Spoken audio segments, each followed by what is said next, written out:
जो शहीद हुए हैं उनका अरमान जिंदा है, जब तक रहेगा भारत उनका नाम जिंदा है। आज की तारीख यानी 23 मार्च इतिहास के पन्नों में भारत माँ के 3 वीर सपूतों के नाम दर्ज है। वो वीर सपूत जिनके नाम और काम दोनों से भारत का हर वासी वाकिफ है।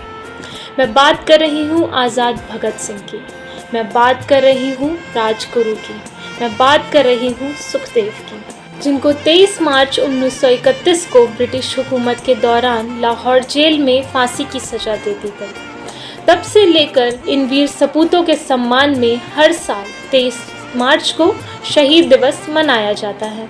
तो आइए इस अवसर पर जानते हैं कि कैसे ये 3 नौजवान बने निडर क्रांतिकारी। सबसे पहले बात करेंगे साहस के प्रतीक राजगुरु की। शिवराम हरी राजगुरु का जन्म पुणे के खेड़ में 24 अगस्त 1908 में हुआ था। उनकी शिक्षा वाराणसी में हुई थी, जहां उनकी मुलाकात पंडित चंद्रशेखर आजाद से भी हुई और उनसे प्रभावित होने के कारण उन्होंने किशोर अवस्था में ही क्रांतिकारी बनने का अहम निर्णय ले लिया। इसके साथ ही वह 1924 में हिंदुस्तान सोशलिस्ट रिपब्लिकन एसोसिएशन के सदस्य भी बन गए।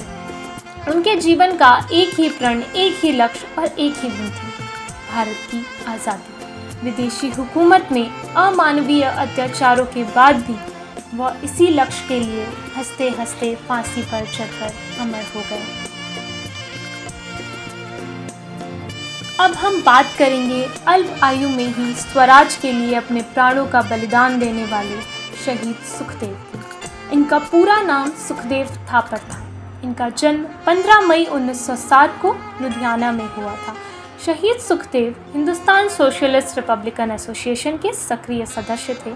इसके साथ ही उन्होंने भगत सिंह के साथ मिलकर नौजवान भारत सभा के गठन में अहम भूमिका निभाई थी। इन्होंने मुख्य रूप से युवाओं को स्वतंत्रता संग्राम में भाग लेने और सांप्रदायिकता को खत्म करने के लिए प्रेरित किया था। अब बात होगी शहीद आज़म भगत सिंह। भगत सिंह का जन्म 28 सितंबर 1907 को पंजाब के लायपुर जिले में हुआ था। बहुत ही छोटी उम्र में भगत सिंह महात्मा गांधी के असहयोग आंदोलन से जुड़ गए थे, लेकिन वह करतार सिंह सराभा और लाला लाजपत राय से अत्यधिक प्रभावित थे। उस समय भगत सिंह करीब 12 वर्ष के थे जब वर्ष 1919 में जलियांवाला बाग हत्याकांड हुआ था।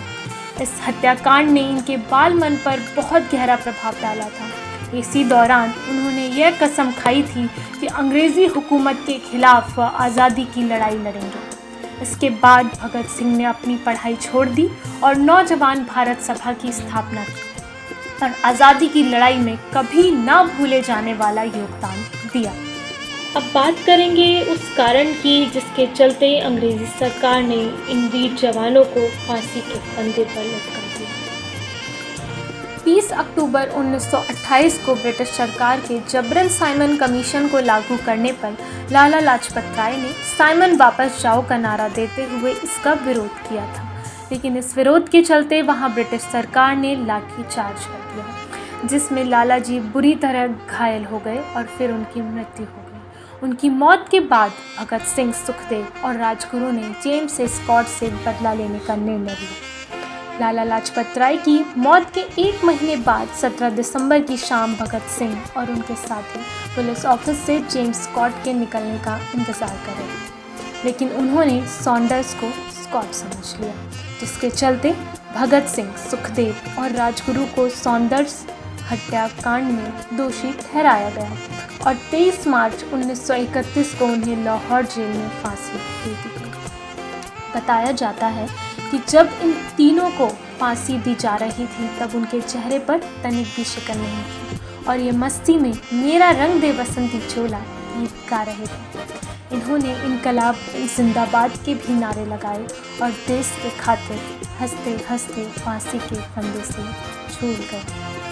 आज़ादी के लिए फांसी के फंदे को हंसते हंसते चूमने वाले माँ भारती के इन वीर सपूतों को मैं शत शत नमन करती हूँ और वीडियो का अंत कुछ पंक्तियों से करना चाहूँगी कि लिख रहा हूँ मैं अंजाम जिसका कल आगाज़ आएगा, मेरे लहू का हर कतरा इनकलाब कहलाएगा। मैं रहूं या ना रहूं, मैं रहूं या ना रहूं, एक वादा है तुमसे मेरा। मैं रहूं या ना रहूं, एक वादा है तुमसे मेरा। मेरे बाद मेरे वतन पर मरने वालों का सैलाब आएगा। मेरे बाद मेरे वतन पर मरने वालों का सैलाब आएगा। जय हिंद, जय भारत।